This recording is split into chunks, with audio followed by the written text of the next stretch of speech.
Kamusta mga kaibigan? Ako si Pinoy Mr. Nightmare at dala ko sa inyo ang mga tunay na kwentong katatakutan na siguradong magpapapikit sa inyo o baka magpapuyat.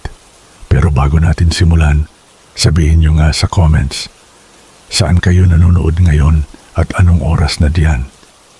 Huwag kalimutang i-like ang video na to at mag-subscribe sa channel. 15 taon nang nagsisilbing department chair ng English sa San Miguel National High School si Lily Reyes. Sa tagal ng panahong iyon, nakabuo siya ng pang-anim na pandama para sa kaguluhan, ang tinatawag ng kanyang lola na pakiramdam. Nang tawagin siya ni Principal Mendoza sa kanyang opisina noong Biyernes ng hapon sa huling linggo ng Hulyo, nagsimulang tumibok ang pandamang iyon. May papalit kay Mayor Santos sa Lunes, sabi ni Mendoza, hindi tumitingin mula sa kanyang computer. Kailangan mong ipakita sa kanya ang paligid. Ang pangalan niya ay Ms. Tala. Si Mr. Santos, ang guro ng English sa mga first year, ay tumawag noong umaga dahil sa matinding sintomas ng dengue. Wala itong kakaiba. Maaga ang pagsisimula ang dengue season sa kanilang maliit na bayan sa baybayin ng Batangas. Sige po, sabi ni Lily. Gaano katagal po? 2 linggo. Baka mas matagal pa. Mukhang grabe ang kalagayan ni Santos. Tumango si Lily at naghandang umalis nang idagdag ni Mendoza. At mabilis na pinroseso ng HR ang aplikasyon ni Ms. Tala. Sabi nila, bukod tangi ang kanyang mga kredensyal. May kakaiba sa paraan ng pagsasabi niya ng bukod tangi na nagpahinto kay Lily. Hindi pa po ninyo siya nakikita? Sa wakas ay tumingin si Mendoza na may kakaibang blankong ekspresyon. Hindi pa, pero kahanga-hanga ang kanyang mga rekomendasyon. Habang pabalik sa kanyang silid-aralan, may gumapang na pangingilabot sa gulugod ni Lily kahit na mainit at maalinsangan ang loob ng gusali. Ipinawalang bahala niya ito bilang seasonal anxiety. Laging nakakaapekto sa kanyang mood ang papalapit na bagyo. Ngunit hindi pa rin niya maiwasang makaramdam na may mali. Ang kanyang lola ay gagawa ng sign ng krus at ibubulong ang tungkol sa masamang hangin. Dumating ang Lunes na may hindi pangkaraniwang lamig na tumatagos sa tipikal na tropikal na init. May kakaibang hamog na kumakapit sa lupa habang nagmamadaling pumasok si Lily sa gusali ng paaralan. Mahigpit na hawak ang kanyang plastic envelope ng mga papeles sa kanyang dibdib. Palagi siyang dumadating ng maaga.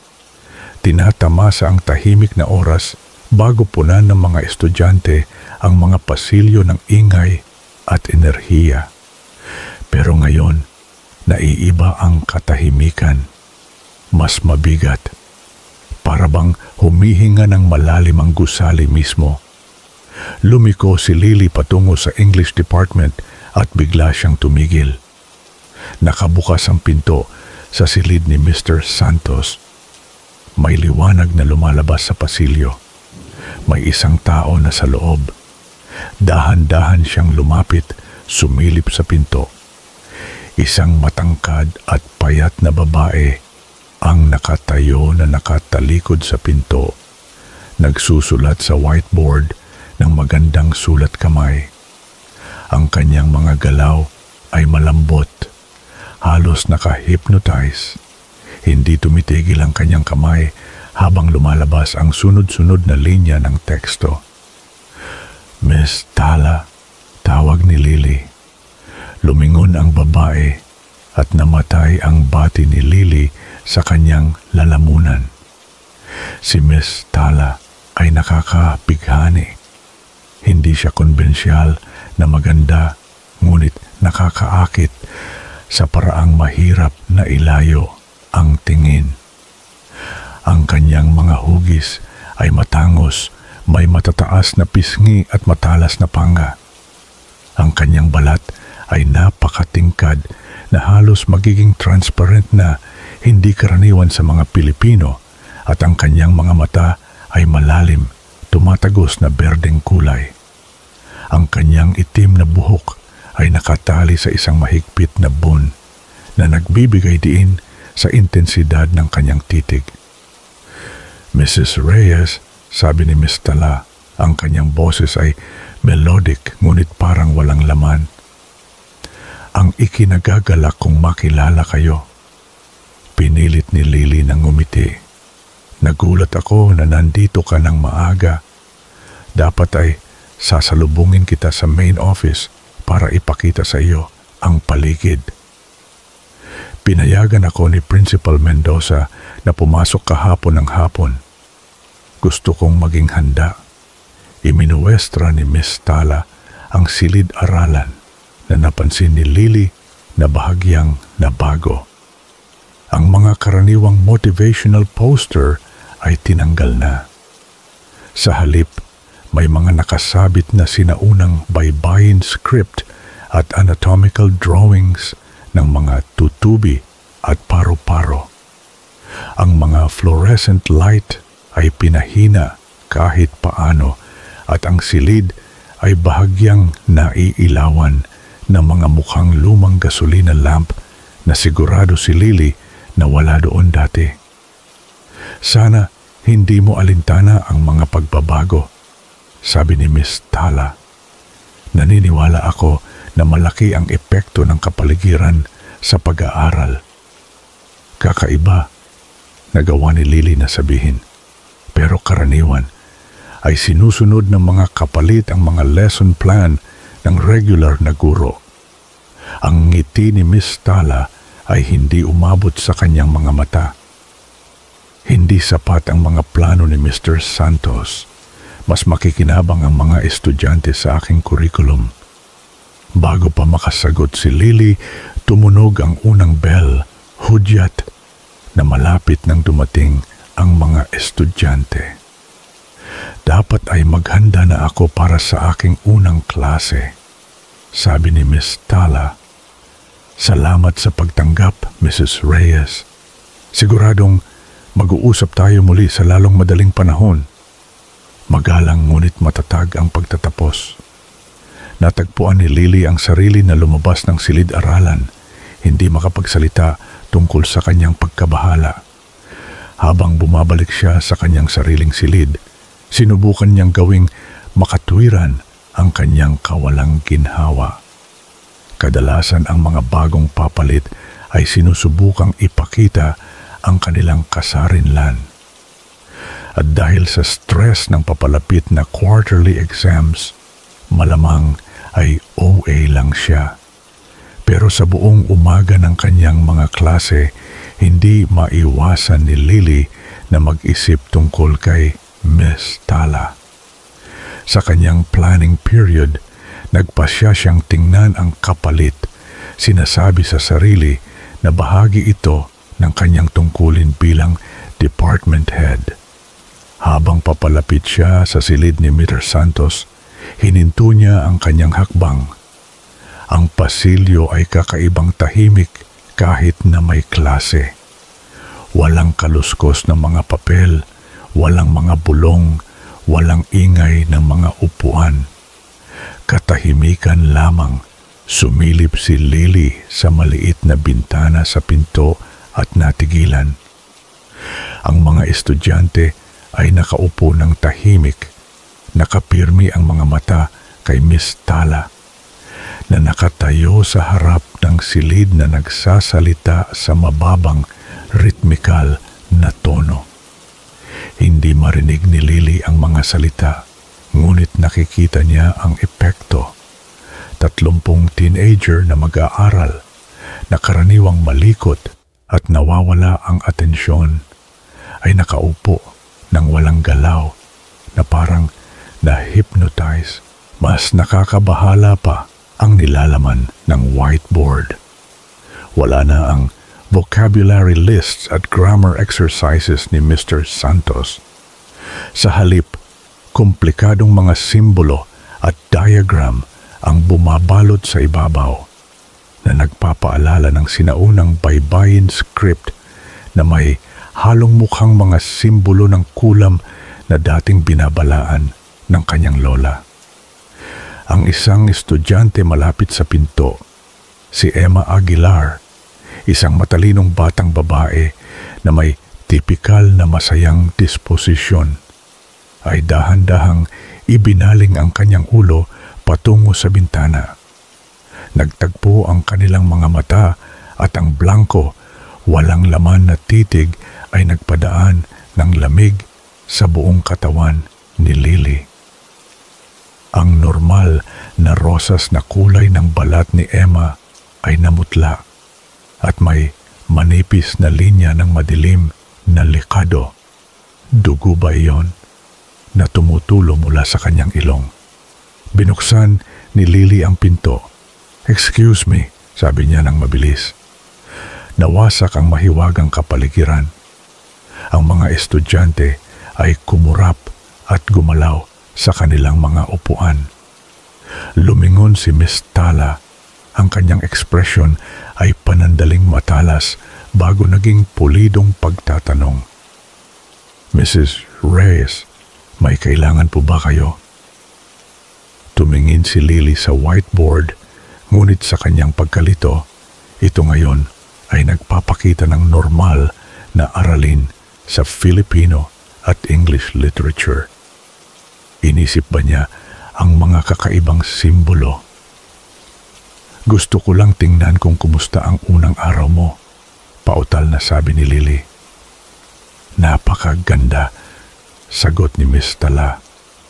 Ang mga estudyante ay lubhang sumasang-ayon.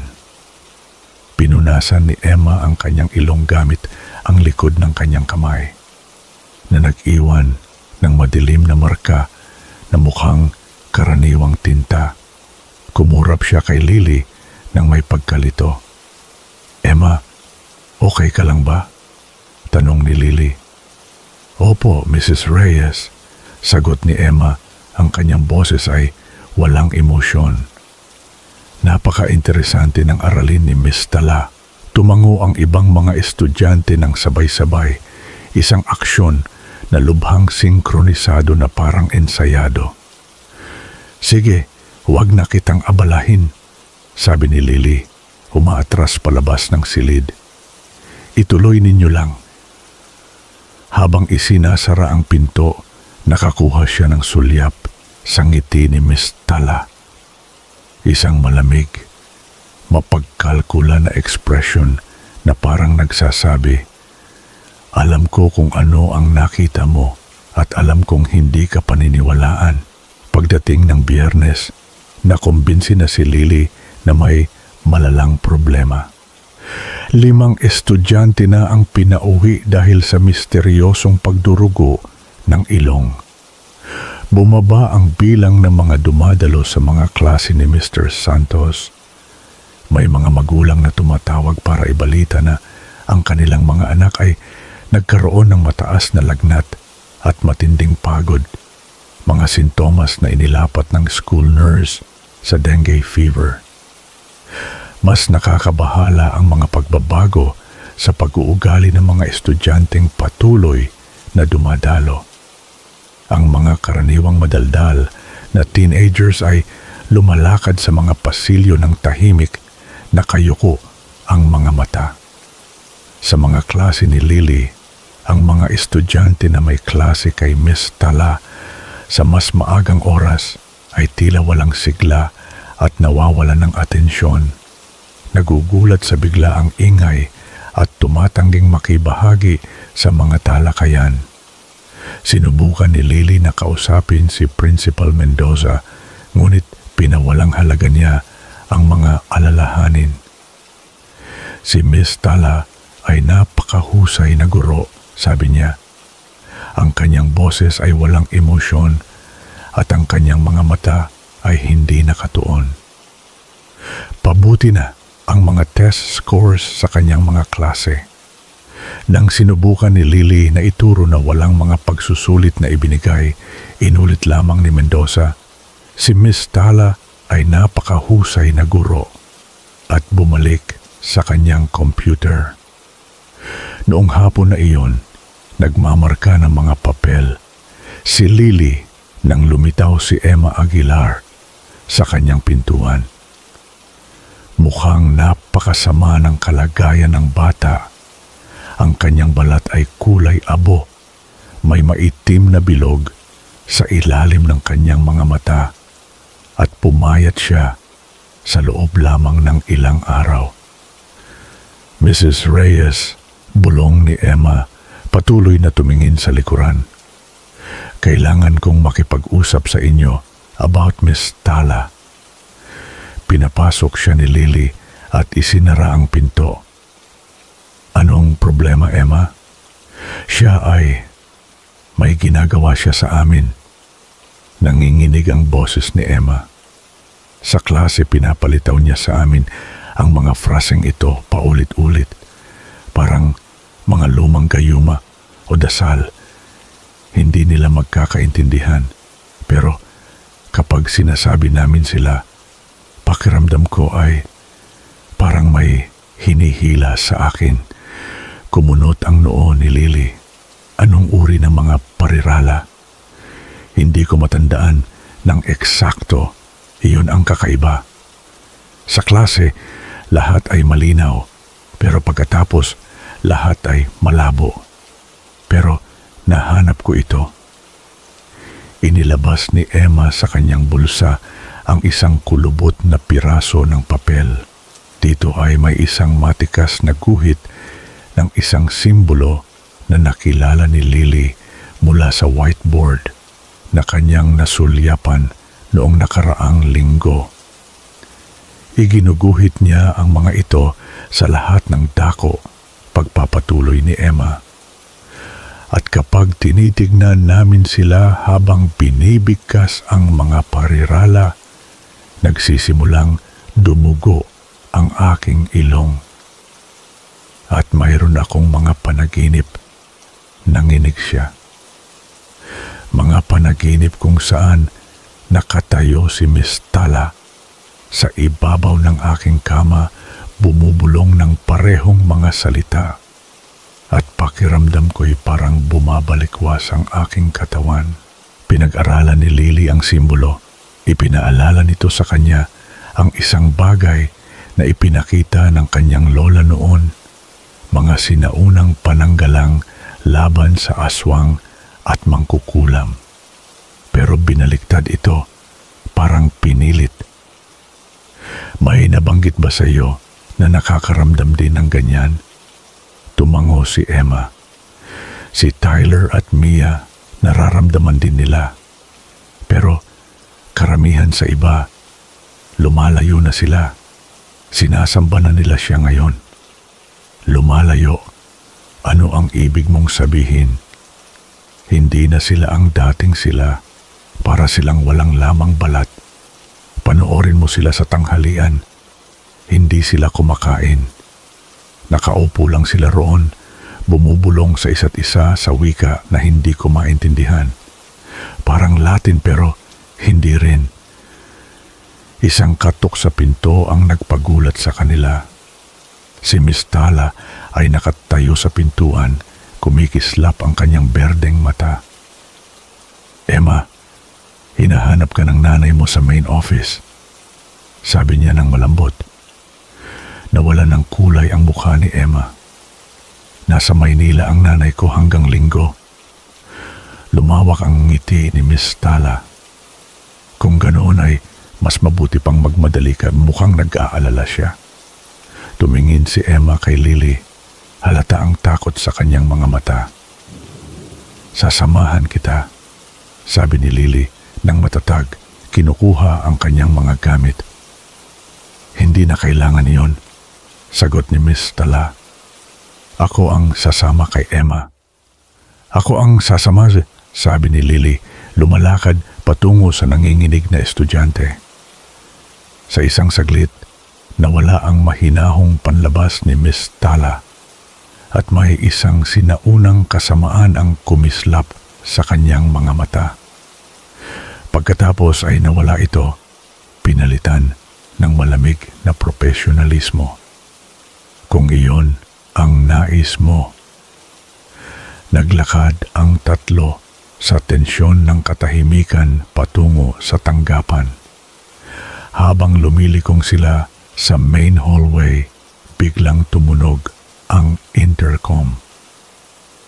Mrs. Reyes, mangyaring pumunta agad sa opisina ng principal, inanunsyo ng boses ni Mendoza. Ang mga labi ni Miss Tala ay nagkurba sa ngiting mapaglaban.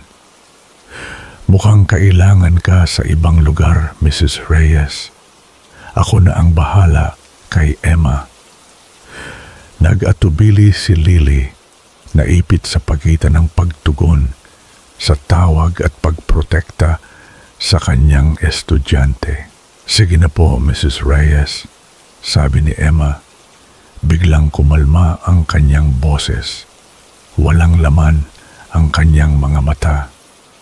Magiging maayos ako kasama ni Miss Tala. Para bang may nagsindi ng switch. Ang takot na babae mula sa ilang sandali pa lamang ay napalitan ng isang masunuring robot. Bago pa makareaksyon si Lily, lumakad si Emma na parang kahoy patungo sa kapalit na naglagay ng mapag-angkin na kamay sa balikat ng bata. Mag-uusap tayo kaagad, Mrs. Reyes, tawag ni Miss Tala habang ginagabayan niya si Emma patungo sa labasan sa halip na sa tanggapan. Pakikumusta mo na lang ako kay Principal Mendoza. Sa buong weekend, hindi maalis ni Lily ang kanyang pag-aalala tungkol kay Emma. Sinubukan niyang tawagan ang bahay ng mga Aguilar ng ilang beses, ngunit walang sumasagot. Noong Linggo ng gabi, nagmaneho siya patungo sa kanilang bahay sa labas ng bayan. Lumalaki ang takot sa bawat kilometro. Madilim ang bahay ng mga Aguilar nang dumating siya. Walang ilaw sa labas, walang liwanag mula sa loob. Kumatok pa rin si Lily, tinatawag si Emma o ang kanyang ina. Pagkatapos ng ilang minutong katahimikan, sinubukan niya ang seradura ng pinto.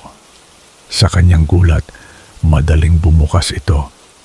Ang loob ng bahay ay malamig at tahimik, di pangkaraniwan para sa tropikal na klima. Naghahanap si Lily ng switch ng ilaw. Tinatawag muli ang pangalan ni Emma. Nang bumukas ang mga ilaw, napasinghap siya. Ang mga pader ng sala ay nababalot ng parehong mga simbolo na ipinakita sa kanya ni Emma, iginuhit sa mukhang tuyo ng dugo. Ang altar ng pamilya, karaniwang puno ng mga santo at kandila ay dinungisan. Ang mga imahen ay nakabaliktad at sa kanilang lugar ay may mga hilaw na figura na yari sa mukhang wax at buhok. Ang mga muebles ay naitulak sa mga pader na lumilikha ng isang bukas na espasyo sa gitna ng silid kung saan may mas malaking simbolo na inukit sa sahig na yari sa kahoy. Emma, tawag ni Lily, nanginginig ang kanyang boses. Mrs. Aguilar?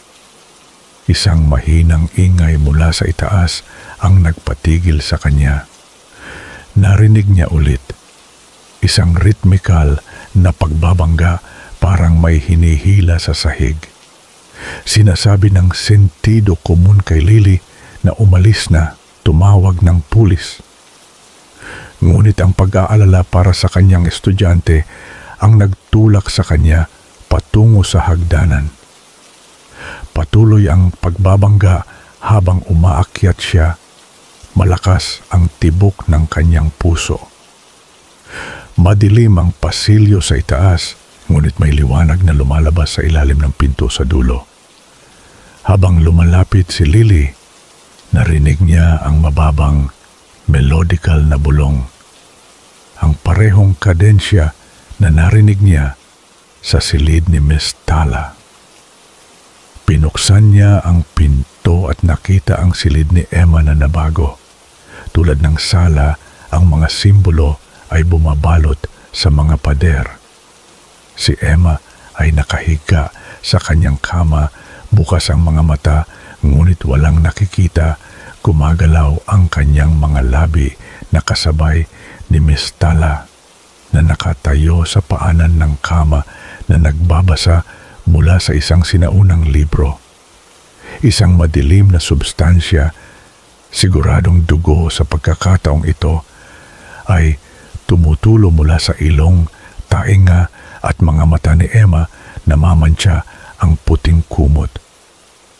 Ngunit ang pinakanakakatakot ay si Mrs. Aguilar. Ang babae ay nakaluhod sa tabi ng kama, ang kanyang ulo ay gumagalaw sa hindi pangkaraniwang anggulo. Ang kanyang mga mata ay mga walang laman na butas sa kanyang mukha. Habang pinapanood ni Lily ng may takot, itinaas ni Mrs. Aguilar ang kanyang braso, ang pinagmulan ng pagbabangga, at hinatak ang isang piraso ng chalk sa pader, dagdag sa mga arcane na simbolo. "Ano ang ginawa mo sa kanila?" bulong ni Lily. Tumingin si Miss Tala, hindi nagulat sa pagdating ni Lily. "Inihahanda ko sila," sabi niya ng simple. "Gaya ng paghahanda ko sa lahat ng aking mga estudyante." "Para saan?" "Transcendence." Isinara ni Miss Tala ang kanyang libro. "Ang mga tao ay mga temporaryong sisidlan lamang. Napakadaling masira. Ngunit maaari silang maglingkod sa mas dakilang layunin." "Baliw ka," sabi ni Lily. Inabot ang kanyang telepono. "Tawagan ko ang pulis." Tumawa si Miss Tala, isang tunog na parang nabasag na salamin. "Sa tingin mo ba ay paniniwalaan kanila? Sa tingin mo ba ay may maniniwala?" Para bang pinlano na pinaligtad ni Mrs. Aguilar ang kanyang mukhang wasak patungo kay Lily at nagsalita sa boses na hindi kanya, mas malalim, mas matanda, na may punto na hindi matukoy ni Lily. "Ang pintuan ay magbubukas sa dilim ng buwan," sabi niya. "Kapag nagtugma ang mga bituin, sila ay darating at tayo ay magiging kanilang mga sisidlan. Ang mga bata ay partikular na madaling impluwensyahan." Dagdag ni Miss Tala, hinahaplos ang buhok ni Emma ng mahahaba, maputing daliri. "Ang kanilang mga isipan ay nabubuo pa lang. Nakikita mo. Mas madaling huhain, mas bukas sa impluwensya ng lumang Diyos." Umatras si Lily patungo sa pinto. "Hindi ka makakalusot dito." "Nakalusot na ako, Mrs. Reyes. Sa loob ng maraming siglo, ako ay lumilipat mula sa paaralan. Patungo sa paaralan, inihahanda ang daan. Ang henerasyong ito ang magiging huli. Papalapit na ang pagtugma at pagkatapos ng mga milenya ng paghihintay, ang dakilang lumang Diyos ay babalik." Sa hindi kapani-paniwalang bilis, lumipat si Miss Tala mula sa kama patungo sa pintuan, hinaharangan ang pagtakas ni Lily. Sa lapit, ang kanyang mga katangian ay parang gumagalaw, na parang ang maskara ng tao ay panakip lamang sa isang bagay na lubos na hindi tao. Pwede kang sumali sa amin. Alam mo, bulong ni Miss Tala, ang kanyang hininga ay malamig sa mukha ni Lily. Guro ka rin, nauunawaan mo ang kapangyarihan ng paghuhubog ng mga batang isipan. Tinuturuan ko silang mag-isip para sa kanilang sarili. Sagot ni Lily, pilit na pinapanatiling matatag ang kanyang boses. Hindi maging walang laman na sisidlan para sa anuman ang iyong pinaglilingkuran. Ang ngiti ni Miss Tala ay lumapad ng hindi pangkaraniwan, literal na umaabot sa labas ng hangganan kung saan dapat magtapos ang bibig ng tao. Marangal, ngunit hangal, hindi mo mapipigilan ang nagsimula na. Isang biglaang pag-alog ang yumanig sa bahay na nagdulot sa mga simbolo, sa mga pader na magningning na may kakaibang asul na liwanag. Umupo si Emma sa kama, ang kanyang mga kilos ay matigas at hindi koordinado, parang isang marionette na may nabalitang tali. Ang paghahanda ay sumusulong, sabi ni Miss Tala. Sa bagong buwan, ang lahat ng aking mga estudyante ay magiging handa. At mula sa maliit na simula na ito, ang pagbabago ay kakalat. Isang bagong panahon ang sumisilang, Mrs. Reyes. Mabilis na umiikot ang isip ni Lily. Alam niyang hindi niya kayang mapagtagumpayan ang nilalang na ito, anuman ito. Ngunit marahil ay maaari niyang sirain ang mga plano nito. Pagkatapos ay naalala niya ang mga turo ng kanyang lola. Ang matandang babae ay isang albularyo sa kanilang probinsya bago lumipat sa syudad kasama ang pamilya ni Lily. Ang mga simbolo, sabi niya bigla, bahagi sila ng paghahanda, hindi ba? Ang daluyan para sa anumang itinutulak mo sa mga batang ito. May kumislap sa mga mata ni Miss Tala. Pag-iingat, siguro. Nauunawaan mo ang higit pa sa inaasahan ko. Ang tingin ni Lily ay lumipat sa isang kandilang nasusunog sa dresser ni Emma. Pagkatapos sa maliit na supot ng asin na laging dala niya sa kanyang bag. Isa pang kaugalian na itinuro ng kanyang lola. Nang walang pag-aalinlangan, sumulong siya. Itinulak si Miss Tala sa gilid ng lakas na nagmula sa desperasyon. Kinuha niya ang kandila at itinulak ito patungo sa mga kurtina na agad na nasunog habang sabay na binubuksan ang supot ng asin at inihahagis ito sa isang arko sa paligid ng kama ni Emma. Ano ang ginagawa mo? Sumigaw si Miss Tala. Ang melodious na katangian ng kanyang boses ay nagbigay daan sa isang bagay na sinaunang at kakila-kilabot. Sinisik ang koneksyon, sabi ni Lily. Pinapanood habang ang apoy ay sumisipsip sa pader. Nilulunod ang mga simbolo. Ang apoy ay naglilinis. Ang epekto ay agaran at dramatiko.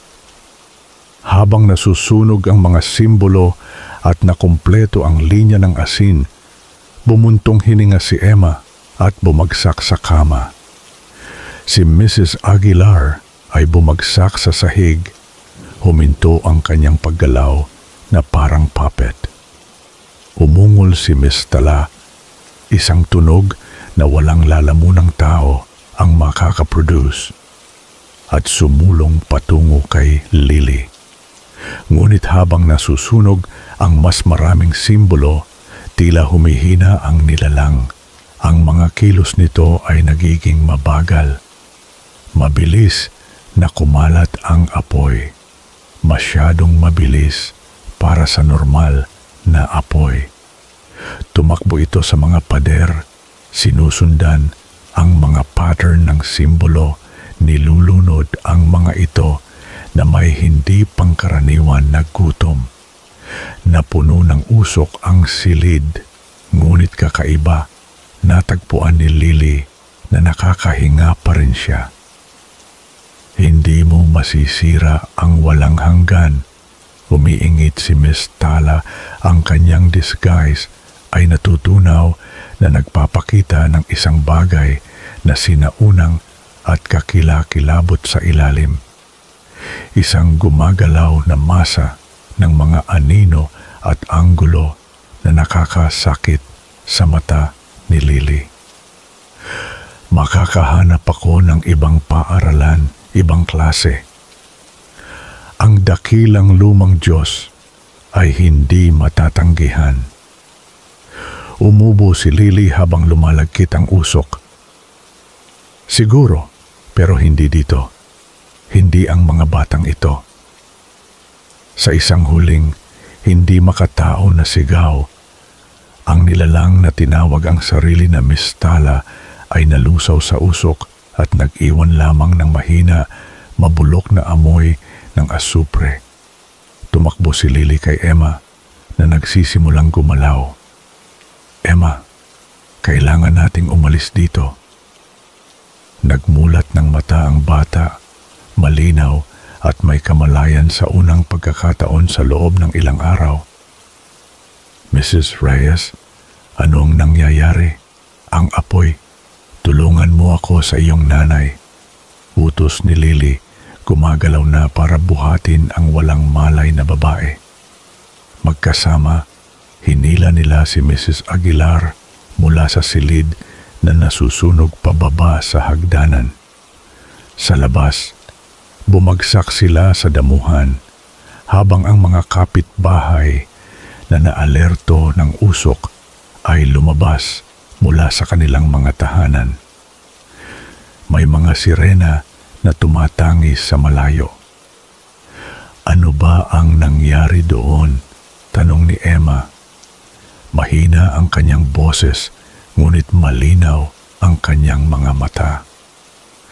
Natatandaan ko na dumating si Miss Tala para tulungan ako sa extra credit. At pagkatapos, walang malinaw hanggang ngayon. Pinanood ni Lily habang sumabog ang mga bintana sa itaas mula sa init. Ang hindi pangkaraniwang apoy ay nilulunod ang bahay ng hindi kapani-paniwalang bilis. Sa ngayon, halos nabalot na ang buong istruktura. Masamang guro, sabi ni Lily ng simple. Isang napakasamang guro. Noong Lunes, umupo si Lily sa opisina ni Principal Mendoza. Ipinapaliwanag sa ikatlong pagkakataon kung paano siya napunta sa bahay ng mga Aguilar nang magsimula ang electrical fire. At sigurado kang wala roon si Miss Tala? Tanong ni Mendoza, nalito ang kanyang ekspresyon. May nabanggit ang nanay ni Emma tungkol sa mga extra tutoring session. Hindi dumating si Miss Tala sa pagkakaalam ko. Malinis na nagsinungaling si Lily. Tinitingnan ko si Emma dahil may sakit siya nung nakaraang linggo. Swerte na nakarating ako kaagad.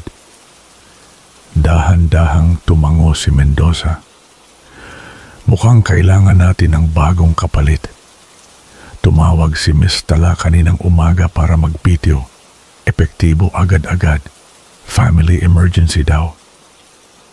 Naramdaman ni Lily na may nabawas na bigat sa kanyang mga balikat, bagaman nananatili siyang maingat. Nakakalungkot naman, nag-iwan ba siya ng forwarding address para sa kanyang huling sahod? Hindi. Kumunot ang noo ni Mendoza. At hindi mahanap ng HR ang kanyang personnel file. Napakakaiba. Napakakaiba nga, sang-ayon ni Lily. Tumitindig para umalis. Kung ipagpapaumanhin mo, kailangan kong maghanda para sa aking mga klase. Habang lumalakad siya sa mga pasilyo, napansin ni Lily na alagang mga estudyante ay mas masigla ngayon, tumatawa at nakikipag-usap gaya ng normal na mga teenager. Ang mga nasa klase ni Miss Tala ay mukhang pagod pa rin, ngunit nawala na ang mga blankong ekspresyon. Si Emma ay absent, siyempre nagpapagaling sa bahay ng kanyang tita habang iniimbestigahan ang kanilang bahay.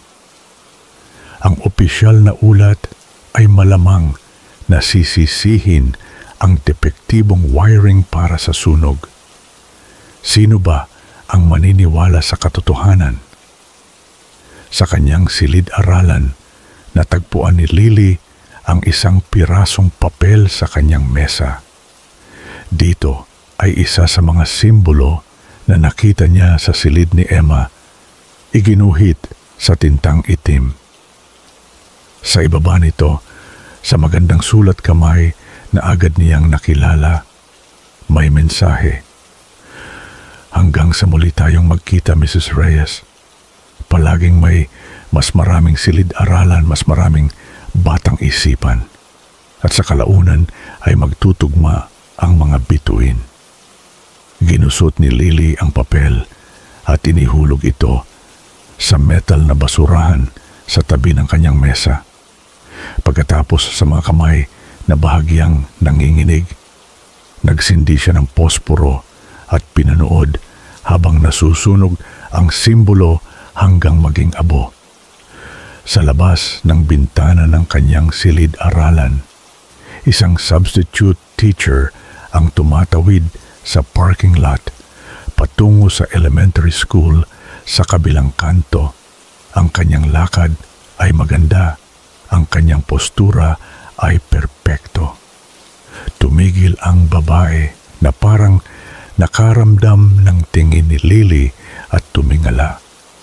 Kahit sa layong ito, nakikita ni Lily ang hindi pangkaraniwang berdeng kulay ng kanyang mga mata, ang nakakaalam ng ngiti na sumasayaw sa kanyang mga labi.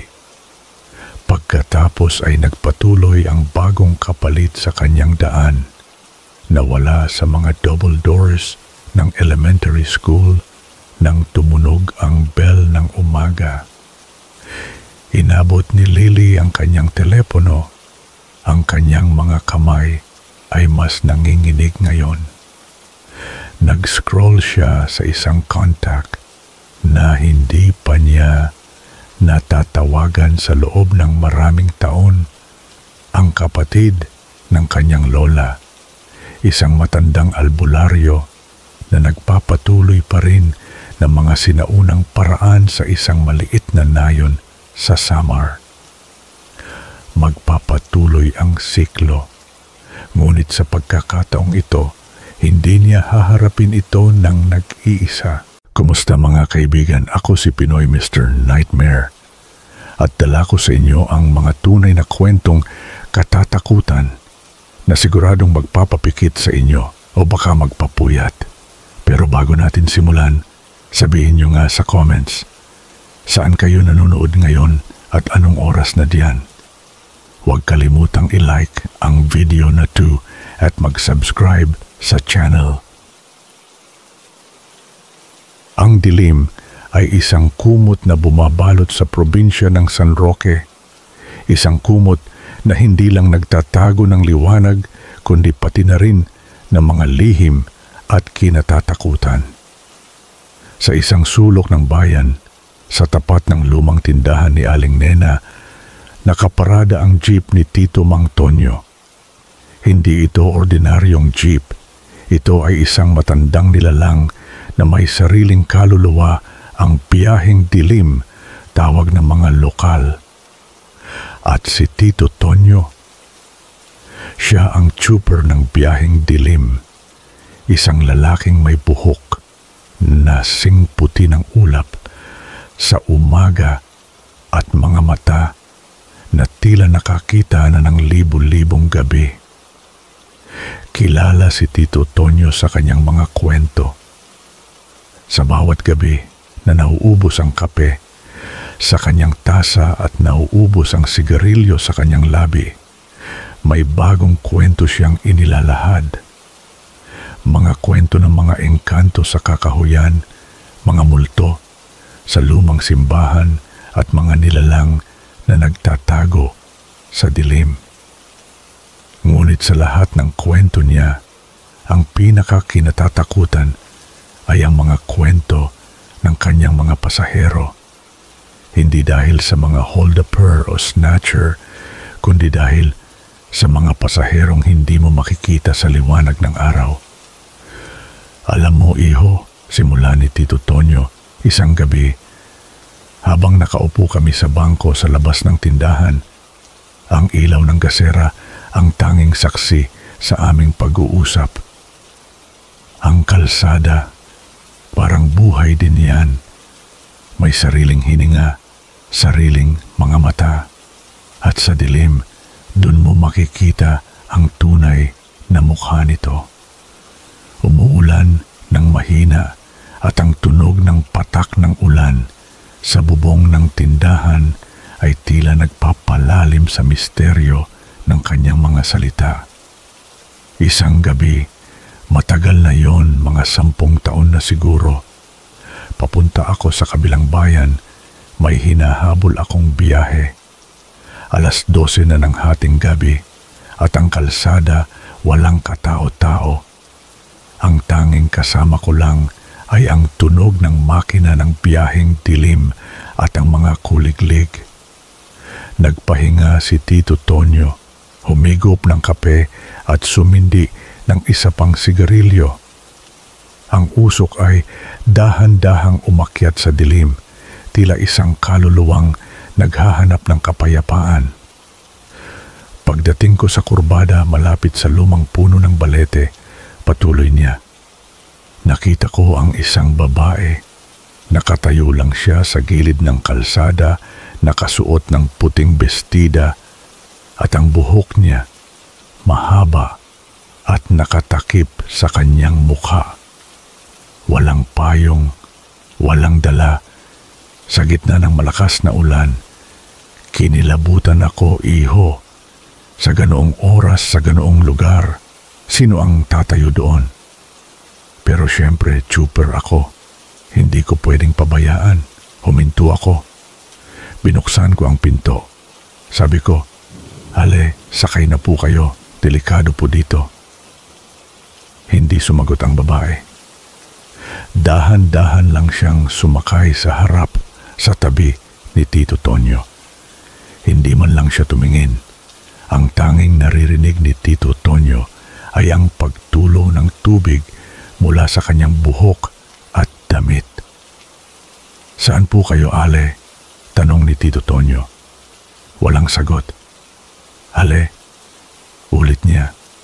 Medyo naiinis na. Sa wakas, nagsalita ang babae. Ang boses niya ay mahina, halos bulong at tila nanggagaling sa ilalim ng lupa. Sa dulo po ng kalsada, sa lumang bahay. Kinilabutan si Tito Tonyo. Alam niya ang lumang bahay. Ito ang bahay ng mga De La Cruz na matagal nang inabandona matapos ang isang trahedya. May kwento na ang buong pamilya ay namatay sa isang sunog at ang kanilang mga kaluluwa ay patuloy na gumagala sa lugar. Nanginginig ang mga kamay ko sa manibela, iho, kwento ni Tito Tonyo. Pero siyempre, kailangan kong tapusin ang biyahe. Nagmaneho ako ng dahan-dahan, ang bawat segundo ay tila 1 oras. Hindi ko magawang tumingin sa kanya. Ang tanging nakikita ko sa peripheral vision ko ay ang kanyang puting bestida at ang kanyang mahabang buhok. Nang makarating sila sa tapat ng lumang bahay, huminto si Tito Tonyo. "Nandito na po tayo, Ale," sabi niya, halos pabulong. Walang sagot. Tumingin si Tito Tonyo sa babae. Ngunit walang babae doon. Ang upuan sa tabi niya ay walang laman. Walang bakas ng tubig, walang bakas ng kahit ano. Para siyang bula na biglang nawala. Napasigaw ako, iho. Sabi ni Tito Tonyo, ang mga mata niya ay nanlaki sa pag-alala. Napasigaw ako ng malakas. Ang buong jeep ay umalingaw-ngaw sa sigaw ko. At pagkatapos, narinig ko ang isang mahinang tawag ng gagaling sa likod ng jeep. Lumingon si Tito Tonyo. Sa likod ng jeep, sa mga upuan ng pasahero, ay may nakaupo. Hindi ito ang babae. Ito ay isang matandang lalaki, nakasuot ng lumang barong Tagalog at nakangiti. Ang ngiti niya ay malapad at ang mga mata niya ay tila mga butas sa dilim. Narinig ko ang lahat, Trooper. Sabi ng matanda, ang boses niya ay parang kaluskos ng tuyong dahon. Hindi mo dapat pinapansin ang mga naglalakad sa dilim. Hindi sila naghahanap ng biyahe. Naghahanap sila ng kasama. Nanginginig si Tito Tonyo. Hindi niya alam kung paano sumakay ang matanda o kung gaano na ito katagal sa loob ng jeep. Sino po kayo? Tanong ni Tito Tonyo. Ang boses niya ay halos hindi na lumalabas. Ngumiti muli ang matanda. Ako ang trooper ng mga kaluluwa, iho. At ang jeep mo, ang biyaheng dilim, ay isang tulay sa pagitan ng dalawang mundo. Pagkatapos noon, nawala ang matanda. Parang usok na biglang naglaho. Naiwan si Tito Tonyo na nanginginig sa loob ng kanyang jeep. Ang puso niya ay halos lumabas sa kanyang dibdib. Mula noon, iho, sabi ni Tito Tonyo, hindi na ako nagmaneho sa gabi nang walang dasal. At sa bawat pasahero na sumasakay sa biyaheng dilim, tinitignan ko silang mabuti. Baka sakaling hindi sila tao. Baka sakaling sila ang susunod na maghahanap ng kasama. Ang kwento ni Tito Tonyo ay nag-iwan ng lamig sa aking mga buto. Ngunit hindi ito ang huling kwento niya. Marami pa siyang naibahagi at ang bawat isa ay mas nakakapagpatindig balahibo kaysa sa nauna. Isang araw, habang naglilinis si Tito Tonyo ng kanyang jeep, may nakita siyang isang lumang manika sa ilalim ng upuan ng pasahero. Ito ay isang manikang yari sa tela na may mga mata na tila nakatingin sa kanya. Hindi niya matandaan na may naiwan na manika ang kanyang mga pasahero. Kinuha niya ito at ipinatong sa dashboard. Baka naman naiwan lang ng bata, sabi niya sa sarili. Ngunit kinagabihan, habang nagmamaneho siya pauwi, narinig niya ang isang mahinang tawa mula sa likod ng jeep. Lumingon siya, ngunit wala siyang nakita. Narinig niya muli ang tawa, mas malakas na ngayon at tila nang gagaling sa manika. Nanginginig si Tito Tonyo. Kinuha niya ang manika at itinapon sa labas ng bintana. Ngunit pagdating niya sa bahay, nakita niya ang manika na nakaupo sa kanyang upuan sa sala nakatingin sa kanya. Napasigaw ako, iho, kwento ni Tito Tonyo. Hindi ko alam kung paano ito nakarating doon. Pero alam kong hindi ito ordinaryong manika. Mula noon, ang manika ay patuloy na nagpapakita sa iba't ibang lugar sa bahay ni Tito Tonyo. Minsan, nakaupo ito sa kanyang kama. Minsan, nakatingin ito sa kanya mula sa bintana. At sa bawat pagpapakita nito, naririnig niya ang isang mahinang tawa. Hindi ko na alam kung ano ang gagawin, sabi ni Tito Tonyo. Sinubukan kong sunugin pero hindi nasusunog. Sinubukan kong ilibing pero bumabalik. Parang may sariling buhay ang manika. Isang gabi, habang natutulog si Tito Tonyo, naramdaman niya ang isang malamig na kamay na humahawak sa kanyang braso. Nagising siya at nakita niya ang manika na nakatayo sa tabi ng kanyang kama. Ang mga mata nito ay tila nagliliwanag sa dilim. At sa likod ng manika, nakita niya ang isang anino. Isang anino na tila isang bata. Gusto ko ng kaibigan, bulong ng anino. Ang boses nito ay parang hangin. Napasigaw si Tito Tonyo. Tumakbo siya palabas ng bahay at hindi na bumalik sa loob ng ilang araw. Nang bumalik siya, wala na ang manika. Ngunit mula noon, tuwing hating gabi, naririnig niya ang isang mahinang tawa mula sa labas ng kanyang bahay. At minsan, nakikita niya ang isang anino na naglalakad sa paligid ng kanyang bakuran. Hindi ko alam kung ano ang gusto ng anino, sabi ni Tito Tonyo. Pero alam kong may kinalaman ito sa manika. At alam kong hindi ito titigil hanggat hindi nito nakukuha ang gusto nito. Ang kwento ng manika ay nagpatindig ng balahibo sa akin. Ngunit hindi ito ang pinakamalalim na lihim ni Tito Tonyo. May isa pa siyang kwento. Isang kwento na hindi niya gaanong ibinabahagi.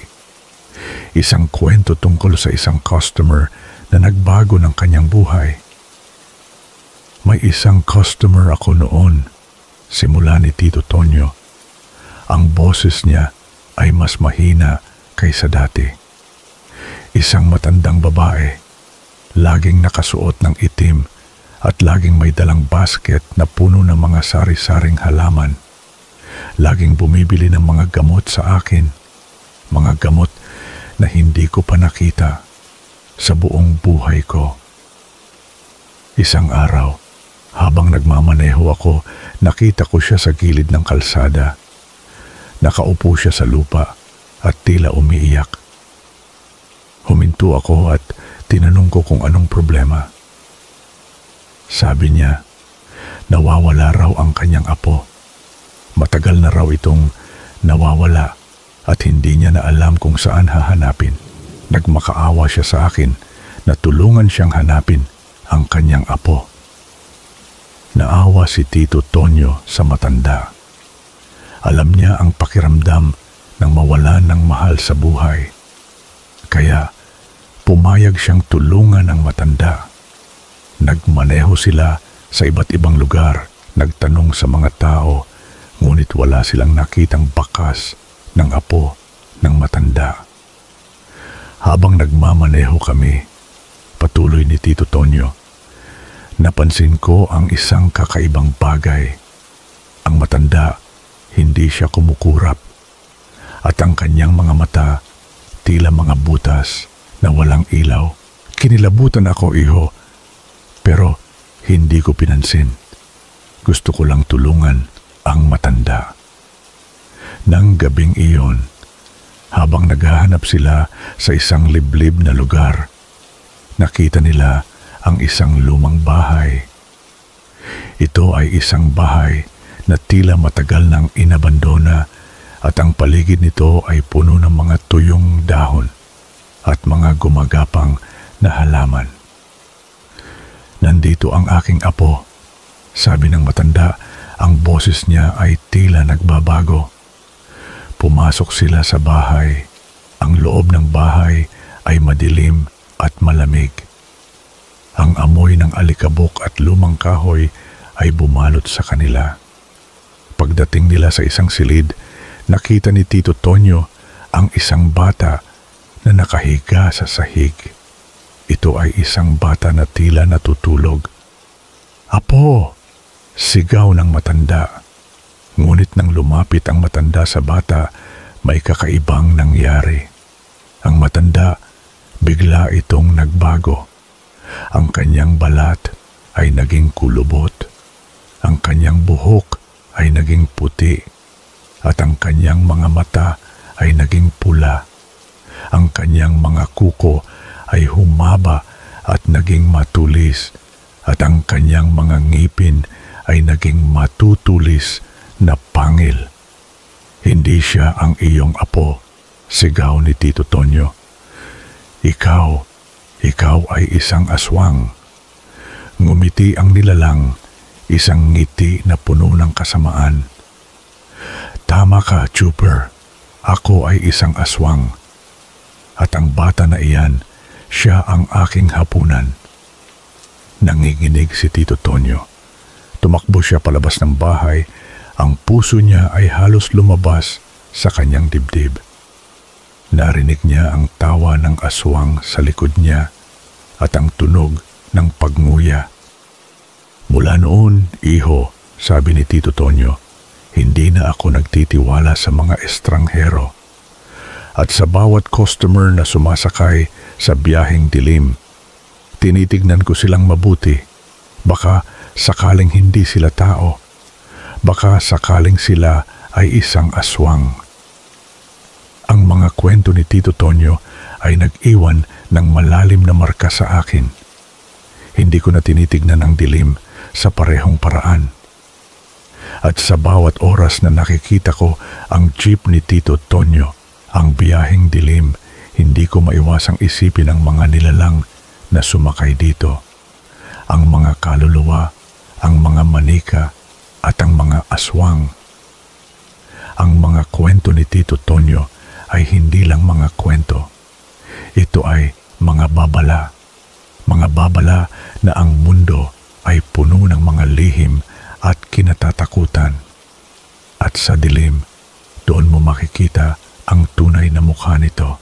Matapos ang mga kwento ni Tito Tonyo, hindi na ako makatulog ng mahimbing. Ang bawat kaluskos sa dilim, ang bawat anino na gumagalaw sa aking peripheral vision ay nagiging isang nilalang na nagtatago. Ang biyaheng dilim, ang jeep ni Tito ay tila isang portal sa ibang dimension at ang sari-sari store ni Aling Nena kung saan kami laging nagkakape ay tila isang pintuan sa mga lihim na kwento ng bayan. Lumipas ang mga taon at ang buhok ni Tito Tonyo ay mas lalong pumuti. Ang kanyang mga mata na dati puno ng mga kwento ay naging malabo at tila malayo. Hindi na siya nagmamaneho ng biyaheng dilim. Ang jeep ay nakaparada na lang sa likod ng bahay niya. Pinagmumultuhan ng alikabok at ng mga alaala. Ang tindahan ni Aling Nena na matagal nang nagsara matapos siyang pumanaw ay binili ng aking pamilya at ginawa naming sarili naming sari-sari store. Ako si June ang namamahala ngayon. Sa una, masaya ako. Ang tindahan ay abala at ang mga kwento ni Tito Tonyo ay tila naging malalayong bangungot na lang. Ngunit isang gabi, habang nag-aayos ako ng mga paninda, narinig ko ang isang mahinang kaluskos mula sa likod ng tindahan. Akala ko daga lang. Ngunit nang lumingon ako, nakita ko ang isang anino na gumagalaw sa dilim. Hindi ito daga. Ito ay isang bagay na mas malaki, mas matangkad. Kinilabutan ako. Naalala ko ang kwento ni Tito Tonyo tungkol sa anino na naglalakad sa kanyang bakuran.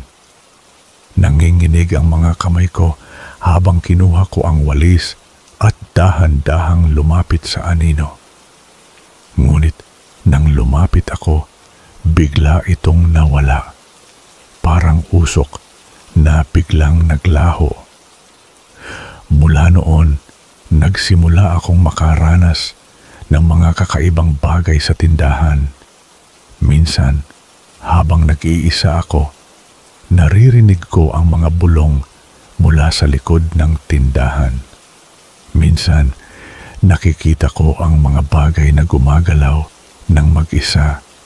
At minsan, nararamdaman ko ang isang malamig na presensya na dumadaan sa tabi ko. Baka naman pagod ka lang, June, sabi ng aking ina. Kailangan mo ng pahinga. Ngunit alam ko sa sarili ko na hindi ito pagod. Ito ay isang bagay na mas malalim, mas nakakatakot. Isang hapon, habang nagbabantay ako sa tindahan, may isang matandang babae na pumasok. Nakasuot siya ng lumang barot saya at ang buhok niya ay mahaba at nakatakip sa kanyang mukha. Ang kanyang mga mata, tila mga butas sa dilim, ay nakatingin sa akin. Magandang hapon po, bati ko. Hindi sumagot ang babae. Lumapit lang siya sa counter at inilapag ang isang lumang barya. Isang bote ng suka, sabi niya. Ang boses niya ay mahina at tila nanggagaling sa ilalim ng lupa. Kinilabutan ako. Ang boses niya ay tila pamilyar. Parang narinig ko na ito noon. Kinuha ko ang suka at ibinigay sa kanya. Ngunit nang kukunin niya ang suka, napansin ko ang kanyang mga kamay. Ang kanyang mga kuko ay mahaba at matulis at ang kanyang balat ay kulubot at tila tuyo. Naalala ko ang kwento ni Tito Tonyo tungkol sa aswang. Nanginginig ang mga kamay ko habang ibinibigay ko ang suka sa kanya. Kinuha niya ang suka at dahan-dahang lumabas ng tindahan. Mula noon, ang matandang babae ay naging regular na customer. Laging bumibili ng suka at laging nagbabayad ng lumang barya. At sa bawat pagpunta niya, nararamdaman ko ang isang malamig na presensya na bumabalot sa tindahan. Isang gabi, habang nagsasara ako ng tindahan, narinig ko ang isang mahinang tawa mula sa labas. Lumingon ako at nakita ko ang matandang babae na nakatayo sa tapat ng tindahan, nakatingin sa akin. Ang kanyang mga mata tila nagliliwanag sa dilim. Hindi mo dapat isinasara ang tindahan, sabi niya. Ang boses niya ay mas malakas na ngayon at puno ng kasamaan. Marami pa kaming bibili. Napasigaw ako. Tumakbo ako papasok ng tindahan at isinara ang pinto. Narinig ko ang tawa ng matandang babae sa labas at ang tunog ng kanyang mga kuko na kumakalmot sa pinto. Kinabukasan, pagbukas ko ng tindahan, nakita ko ang mga bakas ng kuko sa pinto. At sa sahig, nakita ko ang isang lumang manika. Ito ay ang manika na kwento ni Tito Tonyo. Ang manika na hindi nasusunog, hindi nalilibing. Nanginginig ang mga kamay ko habang kinuha ko ang manika. Alam kong may kinalaman ito sa matandang babae. At alam kong hindi ito titigil hanggat hindi nito nakukuha ang gusto nito. Naalala ko ang sinabi ni Tito Tonyo. Ang tindahan na yan, may sariling kaluluwa yan. At sa dilim, doon mo makikita ang tunay na mukha nito. Nagsimula akong magsaliksik. Nagbasa ako ng mga lumang libro tungkol sa mga aswang at iba pang nilalang sa folklore ng Pilipinas. Nalaman ko na ang mga aswang ay mahilig sa mga sariwang laman at madalas silang nagpapanggap na ordinaryong tao para para makalapit sa kanilang mga biktima. Nalaman ko rin na ang suka ay ginagamit para mapigilan ang mga aswang. Kaya pala laging suka ang binibili ng matandang babae. Hindi para gamitin, kundi para hindi siya mapigilan. At ang manika, nalaman ko na ang ilang aswang ay gumagamit ng mga anting-anting o mga bagay na may connection sa kanilang mga biktima para makontrol ang mga ito. Ang manika ay maaring isang uri ng anting-anting o isang paraan para makapasok ang aswang sa tindahan. Isang gabi, habang nag-iisa ako sa tindahan, narinig ko ang isang malakas na kalabog mula sa likod. Lumapit ako ng dahan-dahan, ang puso ko ay halos lumabas sa aking dibdib. Pagdating ko sa likod, nakita ko ang matandang babae. Ngunit hindi na siya ang matandang babae na kilala ko. Ang kanyang balat ay kulubot at tila tuyo. Ang kanyang buhok ay mahaba at nakatakip sa kanyang mukha. Ang kanyang mga mata ay nagliliwanag sa dilim at ang kanyang mga kuko ay mahaba at matulis. Ang kanyang mga ngipin ay matutulis na pangil at ang kanyang dila ay mahaba at tila ahas. "Nahanap mo na ako, June," sabi niya. Ang boses niya ay puno ng kasamaan. "Ngayon, ikaw naman ang magiging hapunan ko." Napasigaw ako. Tumakbo ako papunta sa counter at kinuha ang isang bote ng suka. Binuksan ko ito at ibinuhos sa kanya. Ngunit hindi ito gumana. Tumawa lang siya at lumapit sa akin. "Hindi mo ako mapipigilan, June," sabi niya. "Ang tindahan na ito ang aking teritoryo. Ang mga customer na ito, sila ang aking mga biktima." Nakita ko ang manika na nakaupo sa sahig, nakatingin sa akin. Biglang nagkaroon ako ng ideya. Naalala ko ang kwento ni Tito Tonyo tungkol sa anino na gusto ng kaibigan. Ang manika ay hindi lang anting-anting. Ito ay isang paraan para makapasok ang aswang sa mundo ng mga tao. Kinuha ko ang manika at sinubukan kong sunugin. Ngunit hindi ito nasusunog.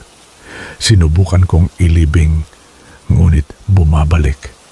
Paano ko ito mapipigilan? Biglang narinig ko ang isang mahinang bulong mula sa manika. Gusto ko ng kaibigan, isang kaibigan na hindi ako iiwan. Naintindihan ko, ang aswang ay hindi lang naghahanap ng biktima. Naghahanap din ito ng kasama.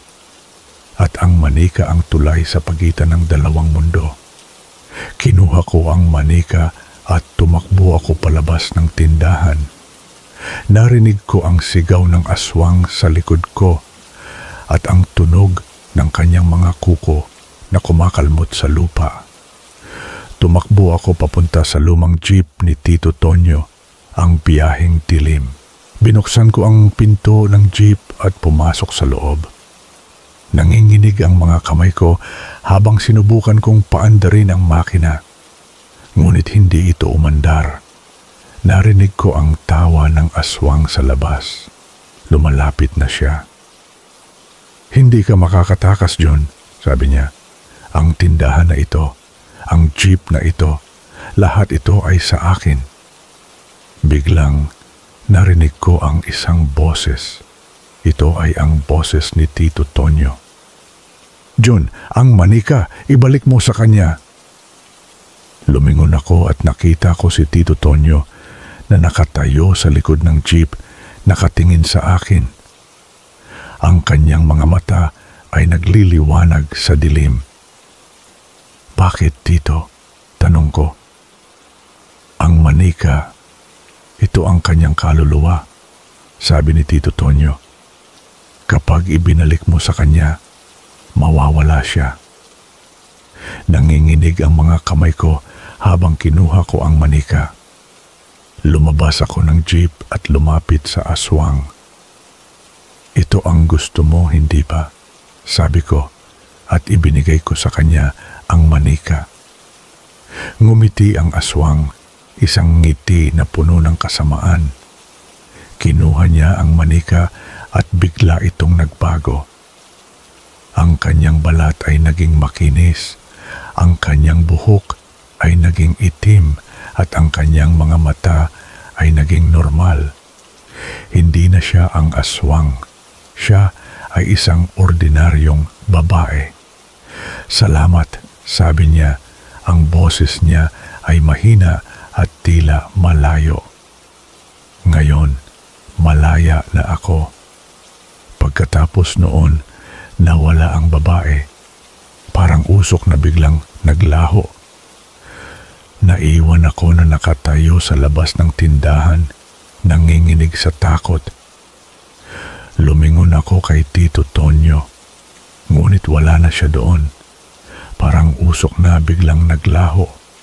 Mula noon, hindi na ako nakakita ng aswang sa tindahan. Ngunit sa bawat gabi, naririnig ko ang isang mahinang tawa mula sa labas. At minsan, nakikita ko ang isang anino na naglalakad sa paligid ng tindahan. Ang mga kwento ni Tito Tonyo ay hindi lang mga kwento. Ito ay mga babala. Mga babala na ang mundo ay puno ng mga lihim at kinatatakutan. At sa dilim, doon mo makikita ang tunay na mukha nito. At sa bawat customer na pumapasok sa aking tindahan, tinitignan ko silang mabuti. Baka sakaling hindi sila tao, baka sakaling sila ay isang nilalang na naghahanap ng kasama o ng hapunan. Ang tindahan, ito ay isang pintuan sa pagitan ng dalawang mundo. At ako, si June, ang bantay nito. Kumusta mga kaibigan? Ako si Pinoy Mr. Nightmare. At dala ko sa inyo ang mga tunay na kwentong katatakutan na siguradong magpapapikit sa inyo o baka magpapuyat. Pero bago natin simulan, sabihin nyo nga sa comments, saan kayo nanonood ngayon at anong oras na diyan? Huwag kalimutang i-like ang video na to at mag-subscribe sa channel. Ang bayan ng San Roque ay isang liblib na pamayanan sa gilid ng karagatan. Halos nakalimutan na ng panahon at hindi pa gaanong nararating ng modernization. Ang mga bahay doon ay gawa sa pinatuyong kahoy at pawid na tila nakatayo ng matagal na panahon, at ang tanging kabuhayan ng mga residente ay ang pangingisda na ipinapasa mula sa henerasyon hanggang sa henerasyon. Ang hangin doon ay laging may dalang amoy ng asin at lumang dagat na tila nagdadala rin ng mga kwento ng nakaraan, at ang tunog ng alon ay ang tanging musikang naririnig sa gabi, isang malungkot na melodiya na tila nagpapahiwatig ng mga lihim na nakatago sa lalim. Ito ang pinili ni na Leo, Clara, Ben at Sarah para sa kanilang summer getaway. Isang lugar na malayo sa ingay ng syudad kung saan maaari silang mag-disconnect at mag-relax at makaranas ng tunay na katahimikan. Ngunit ang San Roque ay may sariling mga lihim na matagal nang nakatago sa ilalim ng dagat na naghihintay na matuklasan. Si Leo, ang leader ng grupo, ay isang adventurous na maninisid na may kakaibang hilig sa mga lumang kwento at mga alamat. Ang kanyang mga mata ay laging naghahanap ng bagong adventure at ang kanyang isip ay laging puno ng kuryosidad. Si Clara, ang kanyang kasintahan, ay isang practical na babae, ngunit may malalim na paggalang sa mga alamat at mga pamahiin ng mga matatanda. Siya ang laging nagpapaalala kay Leo na mag-ingat. Si Ben, ang photographer ng grupo, ay laging naghahanap ng perpektong kuha kahit pa sa pinakamadilim na sulok, at ang kanyang kamera ay laging handa. At si Sarah, ang pinakabata at pinakamahiyain sa grupo, ay madalas na nakakaramdam ng mga bagay na hindi nakikita ng iba, at ang kanyang mga premonition ay madalas na nagiging totoo. Ang ganda dito, Leo, bulong ni Clara habang nakatanaw sila sa malawak na karagatan mula sa balkonahe ng kanilang inarkilang bahay. Ang bahay ay luma, ngunit malinis at may tanaw sa dagat na tila nag-aanyaya. Parang walang problema sa mundo, ang payapa. Sana nga, Clara, sagot ni Leo.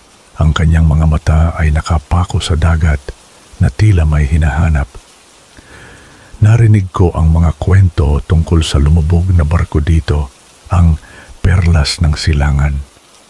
Sabi-sabi, puno raw yun ng ginto at mga kayamanan, at may sumpa na bumabalot sa sinumang magtatangkang galawin ito.